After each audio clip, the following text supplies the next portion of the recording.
आजच्या आपल्या या सखोल चर्चेत तुमचं स्वागत आहे. म्हणजे मुंबईच्या हुतात्मा चौकातून आपण रोज जातो, लाखो लोक तिथून ये जा करतात. हो हो, रोजचीच गर्दी असते तिथे. अगदी. आणि तिथे त्या भव्य अशा गॉथिक ब्रिटिश इमारती आहेत, पण त्यांच्या बरोबर मध्यभागी एक थेट सोव्हिएत रशियन क्रांतीचा पुतळा उभा आहे.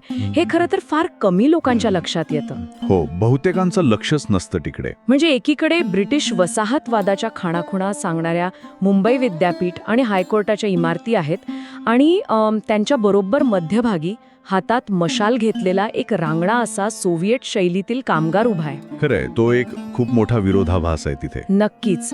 आणि आज आपण याच वास्तूमागे आणि आपल्या महाराष्ट्र राज्याच्या निर्मितीमागे जो एक अतिशय रंजक इतिहास दडलेला आहे ना, तो उलगडणार आहोत. आपण आज काही विशिष्ट स्रोतांचा अभ्यास केलाय. हो, त्यामध्ये काही ऐतिहासिक नोंदी आहेत. लोकसत्ताचा एक अतिशय विश्लेषणात्मक लेख आहे. बॉम्बेओलॉजिस्ट नावाचा एका अभ्यासकाचा ब्लॉग आहे. ई सकाळचा एक शोध अहवाल आणि अगदी रेडिटवर हुतात्म्यांच्या यादीवर झालेली जी चर्चा आहे ना, तिचाही आपण समावेश केलाय. हो, आणि यातून एक गोष्ट खूप स्पष्ट होते की 1 मे हा दिवस केवळ राज्याचा वाढदिवस नाहीये. अजिबात नाही. या दिवसाकडे आपण अनेकदा केवळ कॅलेंडरवरची एक सुट्टी म्हणून पाहतो. पण जेव्हा आपण या सर्व स्रोतांच्या अगदी मुळाशी जातो ना, तेव्हा आपल्याला अनेक गोष्टी दिसतात. म्हणजे लाल फितीचा कारभार आणि असं बरंच काही. हो, प्रशासकीय लाल फितीचा एक संतापजनक कारभार दिसतो. कामगार वर्गाचा एक प्रदीर्घ लढा समोर येतो आणि अगदी कलाकुसरीतून घडवलेला एक राजकीय उठाव सुद्धा आपल्या समोर येतो. म्हणूनच आजचं आपलं ध्येय हेच आहे की या सुट्टीच्या पलीकडे जाऊन या सगळ्या घडामोडींमागील कार्यकारण भाव आपण समजून घ्यायचा. अगदी बरोबर. तर संयुक्त महाराष्ट्र चळवळीबद्दल बोलताना एक सर्वसाधारण समज असा असतो की ही केवळ भाषेच्या मुद्द्यावरून सुरू झालेली चळवळ होती. हो, म्हणजे मराठी लोकांसाठी मराठी राज्य, एवढंच लोकांना वाटतं. जिसचा ब्लॉग वाचताना एक वेगळंच चित्र उभं राहतं. त्यामागील खरी ठिणगी केवळ भाषिक नव्हतीच. नाही, भाषेचा मुद्दा हा त्या संघर्षाचा फक्त वरवरचा भाग होता. खऱ्या अर्थाने तो एक वर्गीय लढा होता. हे समजून घेण्यासाठी ना आपल्याला थोडं मागे, म्हणजे 1946च्या कालखंडात जावं लागेल. अच्छा, म्हणजे स्वातंत्र्याच्या आधीच. हो, भारताला स्वातंत्र्य मिळण्याची चाहूल लागली होती आणि भाषिक तत्वावर प्रांतरचना करण्याची मागणी तेव्हा जोर धरू लागली होती. पण जेव्हा जेव्हा समित्या बसल्या ना, तिथेच खरी गोम होती. म्हणजे त्या दार कमिशन आणि JVP कमिटीबद्दल बोलताय का तुम्ही? हो, अगदी त्याच. 1948चं न्यायमूर्ती SK दार कमिशन असेल, किंवा मग जवाहरलाल नेहरू, वल्लभभाई पटेल आणि पट्टाभी सीतारामय्या यांची ती प्रसिद्ध JVP समिती असेल, त्यांनी महाराष्ट्राच्या पदरात फक्त निराशाच टाकली. बापरे, म्हणजे सुरुवातीपासूनच नकार होता तर. ऑक्टोबर 1955च्या अहवालात चक्क असा प्रस्ताव दिला की मुंबई हे एक द्विभाषिक राज्य असावं, किंवा मग मुंबईला महाराष्ट्रापासून वेगळं काढून थेट केंद्रशासित प्रदेश बनवावे. एक सेकंड, म्हणजे त्यांना मुंबई महाराष्ट्राला द्यायला इतकी का भीती वाटत होती? तिथेच तर खऱ्या अर्थाने तो पैशाचा आणि सत्तेचा खेळ सुरू होता असं मला वाटतं. हो, तोच तर मुख्य मुद्दा होता. म्हणजे तत्कालीन काँग्रेसचे काही नेते होते, विशेषतः SK पाटील, आणि मुंबईतले जे धनिक उद्योगपती होते, ज्यांना आपण सामान्य भाषेत पारशी किंवा मारवाडी आणि गुजराती शेठ म्हणतो, त्यांचं मुंबईच्या अर्थकारणावर प्रचंड वर्चस्व होतं ना. हो, आणि पर्यायाने राजकारणावर सुद्धा त्यांचं खूप मोठं वजन होतं. आणि हीच ती मुख्य अडचण होती. या शेठजी वर्गाला एका गोष्टीची प्रचंड भीती वाटत होती. कोणती भीती? जर मुंबई महाराष्ट्राला मिळाली तर राज्याच्या विधानसभेत बहुसंख्य सदस्य हे साहजिकच ग्रामीण महाराष्ट्रातून आणि कामगार वर्गातून येतील. बरोबर, कारण तो वर्ग बहुसंख्य होता. हो ना. आणि त्यांना वाटत होतं की हे नवीन सरकार जे कामगार धार्जिणे असेल ते त्यांच्यावर जाचक कर लादेल, कामगार संघटनांना बळ देईल आणि त्यांचं जे भांडवलशाही वर्चस्व आहे ना, ते पूर्णपणे संपुष्टात आणेल. अच्छा, म्हणजे त्यांच्या दृष्टीने मुंबई ही निव्वळ एक सोन्याचा अंड देणारी कोंबडी होती, आणि ती कामगारांच्या हातात जाऊ नये यासाठी त्यांनी दिल्लीत प्रचंड लॉबिंग केलं होतं म्हणायचं. अगदी 100% हेच घडत होतं. म्हणजेच हा लढा निव्वळ भाषिक न राहता तो थेट भांडवलशाही विरुद्ध सर्वसामान्य कामगार असा उभा राहिला. हे अगदी असं आहे की संपत्ती आणि सत्तेच्या चाव्या मूठभर लोकांच्या खिशातून काढून त्या सर्वसामान्य जनतेच्या हातात देण्याचा तो लढा होता. हो, आणि म्हणूनच आचार्य अत्रे, S.A. डांगे, प्रबोधनकार ठाकरे यांच्यासारख्या नेत्यांची दृष्टी इथे खूप महत्वाची ठरते. त्यांना फक्त नकाशावर मराठी राज्याची रेघ ओढायची नव्हती. हो, त्यांना मुंबई हे खऱ्या अर्थाने कामगारांचे शहर बनवायचे होते, जिथे सर्वांना समान सामाजिक आणि आर्थिक न्याय मिळेल. बरोबर. या नेत्यांनी हे ओळखलं होतं की जोपर्यंत राजकीय सत्ता श्रमिकांच्या हातात येत नाही ना, तोपर्यंत ही आर्थिक विषमता काही दूर होणार नाही. खरंय. म्हणूनच कामगार, शेतकरी, गिरणी कामगार यांनी हा लढा आपल्या खांद्यावर घेतला, कारण हा त्यांच्या अस्तित्वाचा आणि पोटापाण्याचा प्रश्न होता. पण मग हा वैचारिक लढा थेट रस्त्यावरील रक्तरंजित संघर्षात कसा काय बदलला? म्हणजे तो जो दिल्लीचा प्रस्ताव होता मुंबई केंद्रशासित करण्याचा, तो जेव्हा मुंबईत धडकला तेव्हा लोकांचा संताप अनावर झाला असावा. हो, खूपच भयंकर परिस्थिती होती ती. जेव्हा लोकांच्या शांततापूर्ण मागणीला सत्तेच्या दडपशाहीने उत्तर दिलं जातं ना, तेव्हा इतिहासाला नेहमीच भयंकर वळण लागतं. हां. 21 नोव्हेंबर 1955ची ती संध्याकाळ याच दडपशाहीचे एक अतिशय क्रूर उदाहरण आहे. म्हणजे तो फ्लोरा फाउंटनचा गोळीबार. हो, फ्लोरा फाउंटेनच्या परिसरात हजारो लोक जमा झाले होते. हे सगळे कामगार, विद्यार्थी, महिला अतिशय शांततेने निदर्शने करत होते. त्यांचं म्हणणं एवढंच होतं की मुंबई महाराष्ट्राला द्या. हो, पण तत्कालीन मुख्यमंत्री मोरारजी देसाई यांनी अत्यंत कठोर भूमिका घेतली. त्यांनी जमावबंदीचे आदेश दिले आणि थेट पोलिसांना जमावावर गोळीबाराचे आदेश दिले. बापरे. आणि ते आदेश साधेसुधे नव्हते, तर दिसताक्षणी गोळ्या घाला असे ते आदेश होते. हे खूपच भयानक आहे. त्या फ्लोरा फाउंटनच्या परिसरात जिथे आज पाण्याचे कारंजे आहेत, तिथे तेव्हा रक्ताच्या धारा वाहल्या होत्या. हो, अतिशय विदारक दृश्य होतं ते. अधिकृत आकडेवारीनुसार आपण म्हणतो की या चळवळीत 106 जणांनी आपले प्राण गमावले. आणि याच संदर्भात त्या रेडिटवरील चर्चेचा संदर्भ देणं मला इथे खूप गरजेचं वाटतं. हो, तिथे एका युजरने हुतात्म्यांची पूर्ण यादी टाकली होती. अगदी बरोबर. आपण नेहमी फक्त 106 हुतात्मे असा एक आकडा उच्चारून मोकळे होतो, पण ती नावं वाचल्यावर या संघर्षाचं एक वेगळंच परिमाण आपल्यासमोर येतं. हो, ती नावं पाहिली की संयुक्त महाराष्ट्राच्या लढ्याचं खरं स्वरूप लक्षात येतं. त्यात जोसेफ डेव्हिड पेजारकर, चिमणलाल शेठ, के.जे. झेवियर, मोहम्मद अली मुन्शी, वजीर अली हॉर्मसजी करसेटजी, श्यामलाल जेठानंद अशी नावं आहेत. म्हणजे ही नावे पाहिल्यावर असं जाणवतं की संयुक्त महाराष्ट्रासाठी रक्त सांडणारे केवळ एकाच जातीचे, धर्माचे किंवा भाषेचे नव्हते. अजिबात नाही. त्यात ख्रिश्चन होते, मुस्लिम होते, पारशी होते. हो. आणि चिमणलाल शेठे यांच्यासारखे गुजराती बांधव देखील होते. हो, ते स्वतः गुजराती असूनही एका न्याय्य व्यवस्थेसाठी लढत होते. हो, एका कामगारांच्या राज्यासाठी लढत होते. हा भारतीय इतिहासातील एकात्मतेचा अत्यंत दुर्मिळ क्षण होता असं मला वाटतं. नक्कीच. ते सगळे एका मोठ्या वर्गीय न्यायासाठी एकत्र आले होते. त्यांना माहीत होतं की भाषेच्या पलीकडे जाऊन कामगारांचे हक्क आणि शोषणमुक्ती हा त्यांचा समान धागा आहे. आणि यासाठीच त्यांनी छातीवर गोळ्या झेलल्या. हो. पण एक मिनिट, इथे एक खूप मोठा विरोधाभास मला दिसतोय. हां. आपण आत्तापर्यंत 106 हुतात्मे असं म्हणत आलोय, हां. पण त्या ई सकाळच्या शोध अहवालात स्पष्टपणे 107व्या हुतात्म्याचा उल्लेख आहे. हो. म्हणजे हा 107वा माणूस अचानक कुठून आला आणि ती काय प्रशासनाच्या लालफितीच्या कारभाराची भयंकर कथा आहे, ती काय आहे नक्की? हा खरोखरच या सत्तेविरुद्धच्या लढ्यातील सर्वात मोठा आणि शोकांतिक विरोधाभास आहे. ज्या सर्वसामान्य लोकांसाठी आणि ज्यांच्या बलिदानावर हे राज्य उभे राहिले, त्यांनाच आपलं बलिदान सिद्ध करण्यासाठी सरकार दरबारी तब्बल 60 वर्षे झगडावं लागले. बापरे, 60 वर्षे. हो. ई सकाळच्या बातमीनुसार कोल्हापूरचे शंकर दत्तात्रय तोरसकर हे या चळवळीतील खऱ्या अर्थाने पहिले हुतात्मा मानले जातात. पहिले हुतात्मा म्हणजे मुंबईच्या गोळीबाराच्या आधीची ही घटना आहे का? हो, अगदी बरोबर. 18 जानेवारी 1956 रोजी कोल्हापुरातील बिंदू चौकात या चळवळीची मोठी जाहीर सभा होती.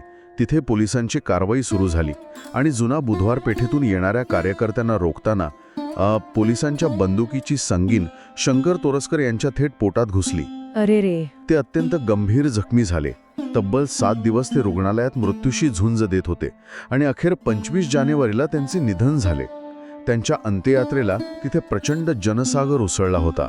आणि यातली सर्वात धक्कादायक गोष्ट मला ही वाटतेय की मुंबईत जेव्हा हुतात्मा स्मारक उभारले गेले तेव्हा त्या यादीत शंकर तोरसकर यांचं नाव तब्बल 60 वर्षे नव्हते. हो, हाच तर तो लाल फितीचा कारभार आहे. ज्या माणसाने या राज्यासाठी आपला पहिला प्राण दिला, तोच या प्रशासकीय विस्मृतीचा बळी ठरला. म्हणजे विचार करा, एका माणसाने राज्यासाठी छातीवर वार झेलला आणि 60 वर्षांनंतर प्रशासन त्याच्या कुटुंबाला विचारतंय की तुमचा माणूस मेला, याचा पुरावा काय? अगदी संतापजनक आहे.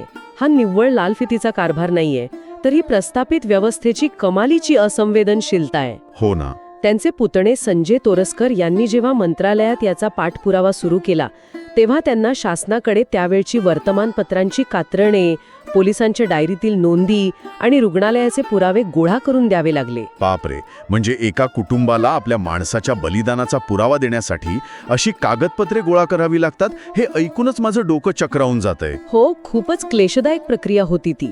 इतिहास हा नेहमी स्मृती आणि विस्मृतीच्या खेळातून कसा तयार होतो हे यावरून स्पष्ट दिसतं. नक्कीच. या प्रदीर्घ संघर्षानंतर अखेर 2016 साली त्यांचं नाव हुतात्म्यांच्या यादीत समाविष्ट करण्याची अधिसूचना निघाली. अच्छा, म्हणजे एवढ्या उशिरा? हो, आणि 2018च्या सुमारास त्यांचं नाव त्या स्तंभावर कोरले गेले. अशा प्रकारे हुतात्म्यांचा तो अधिकृत आकडा 106 वरून 107 झाला. ज्या माणसाला खऱ्या अर्थाने पहिली श्रद्धांजली मिळायला हवी होती, त्याला ती मिळायला तब्बल 6 दशके लागली. दुर्दैवाने. हो. आता ज्या स्मारकावर शंकर तोरसकरांचं नाव इतक्या वर्षांनी कोरले गेले, त्या वास्तूचा आणि स्मारकाचा स्वतःचा असा एक इतिहास आहे जो आणखीनच रंजक आहे. हो, तो स्मारकाचा इतिहास तर खूपच वेगळा आहे. लोकसत्ता आणि तो बॉम्बिओलॉजिस्टचा लेख बरोबर. या दोन्हीमध्ये सांगितलं आहे की 1963 साली संयुक्त महाराष्ट्र समितीने कांस्य स्मारक उभारले. बरोबर. प्रसिद्ध शिल्पकार हरीश तालीम यांनी ते साकारले होते. हो, आणि तेव्हा त्याला 47,000 रुपये खर्च आला होता.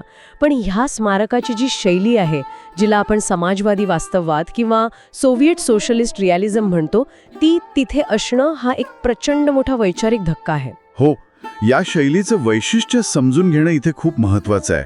दुसऱ्या महायुद्धानंतर सोव्हिएत युनियनमध्ये ही कलाशैली विकसित झाली होती. पाश्चात्य किंवा व्हिक्टोरियन कलेत आपण नेहमी देव, राजे किंवा अतिसुंदर पौराणिक मूर्ती पाहतो. पण समाजवादी वास्तववादामध्ये तसं नसतं. तिथे सामान्य माणूस केंद्रस्थानी असतो ना. अगदी बरोबर. तिथे घाम गाळणारा कामगार, राबणारा शेतकरी आणि सामान्य नोकरदार वर्ग हा कलेचा आणि समाजाचा खरा नायक मानला जातो. हुतात्मा चौकातील त्या शिल्पात तुम्ही पाहिलं असेल की एक सामान्य कामगार आणि एक शेतकरी हातात क्रांतीची मशाल घेऊन उभे आहेत. हो, आणि महाराष्ट्र माता आपल्या शहीद पुत्रांसाठी तिथे शोक करत आहे. म्हणजे विचार करा, आजूबाजूला ब्रिटिश वसाहतवादाच्या भव्य गॉथिक इमारती आहेत. एका बाजूला मुंबई विद्यापीठाची अवाढव्य इमारत आहे, दुसरीकडे हायकोर्टाची इमारत आहे, आणि अगदी समोर रोमन देवी फ्लोराचे ते अतिशय नाजूक कारंजे आहे. हो, सगळं एकदम राजेशाही दृश्य. आणि या सगळ्या ब्रिटिश आणि भांडवलशाही सौंदर्याच्या बरोबर मध्यभागी एका सोव्हिएत शैलीतील रांगड्या कामगारांचा आणि शेतकऱ्यांचा पुतळा आणून उभा करणे, हे म्हणजे एखाद्या आर्किटेक्चरल फोटोबॉम्ब सारखंच आहे. हा, अगदी तसंच म्हणता येईल. म्हणजे ब्रिटिश भांडवलशाहीला दिलेला तो एक जाणीवपूर्वक केलेला धक्काच होता. हो, या आर्किटेक्चरल फोटोबॉम्ब मागे खूप भक्कम राजकीय आणि वैचारिक भूमिका होती. कोणती भूमिका होती? संयुक्त महाराष्ट्र समितीमध्ये अनेक पक्ष एकत्र आले होते, हे तर आपल्याला माहितीच आहे. पण त्यात भारतीय कम्युनिस्ट पार्टी, शेतकरी कामगार पक्ष आणि समाजवादी पक्षांचं खूप मोठं वर्चस्व होते. अच्छा. एस.ए. डांगे यांच्यासारख्या डाव्या विचारसरणीच्या नेत्यांचं या समितीवर नियंत्रण होते आणि त्यांना हे अगदी ठणकावून सांगायचे होते की हा विजय कोणत्याही शेठजीचा किंवा भांडवलदाराचा नसून तो या रस्त्यावर रक्त सांडणाऱ्या कामगाराचा आहे. बरोबर. म्हणूनच हे स्मारक अशा रांगड्या सोव्हिएट शैलीत साकारण्यात आले. हो, आणि विशेष म्हणजे वारंवार काही हेरिटेज आर्किटेक्ट्सनी हे स्मारक आजूबाजूच्या गॉथिक सौंदर्यात बाधा आणते म्हणून तिथून हटवण्याची मागणी सुद्धा केली होती. खरंच, पण ते हटवणं शक्यच नाहीये. अजिबात नाही, कारण तो फक्त एक पुतळा नसून तो कामगारांच्या विजयाचा एक अभेद्य स्तंभ आहे. तो ब्रिटिश वसाहतवादाच्या छातीवर रोवलेला श्रमिकांचा झेंडा आहे. खरंय. आणि या सर्व प्रदीर्घ वैचारिक आणि रक्तरंजित संघर्षानंतर अखेर तो ऐतिहासिक दिवस उजाडला. कामगारांचे बलिदान आणि राजकीय स्तरावर झालेल्या वाटाघाटी, ज्यात नागपूर करारासारख्या अनेक तडजोडी होत्या. हो, त्या प्रक्रियेनंतर एप्रिल 1960 मध्ये संसदेत मुंबई पुनर्रचना कायदा मंजूर झाला. 1 मे 1960च्या मध्यरात्री पंडित जवाहरलाल नेहरू यांनी राजभवनातून अधिकृतपणे महाराष्ट्र राज्याची घोषणा केली. यशवंतराव चव्हाण यांनी या नव्या आणि अखंड महाराष्ट्राचे पहिले मुख्यमंत्री म्हणून जबाबदारी स्वीकारली. तो दिवस खरोखरच खूप ऐतिहासिक होता. पण यातला एक अत्यंत विलक्षण योगायोग पाहण्यासारखा आहे. 1 मे हा दिवस केवळ महाराष्ट्र दिन नाहीये, तर तो आंतरराष्ट्रीय कामगार दिन म्हणजे मे डे देखील आहे. हो, आणि हा निव्वळ योगायोग असू शकत नाही. ती इतिहासाने दिलेली एक मोठी पावतीच आहे. अगदी बरोबर. संपूर्ण जगात या दिवशी कामगार वर्गाची एकजूट साजरी केली जाते.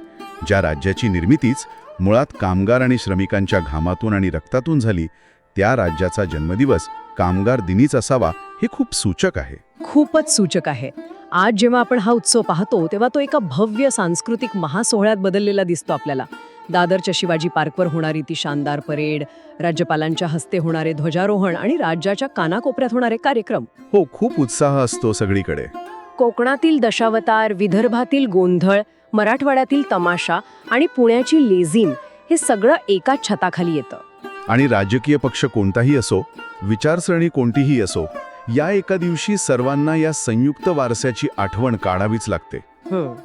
शिवाजी महाराज आणि संभाजी महाराजांचे शौर्य, संत ज्ञानेश्वर आणि तुकारामांची समता, फुले आंबेडकरांचं प्रबोधन, या सगळ्या मूल्यांचा तो एक एकत्रित उत्सव बनतो.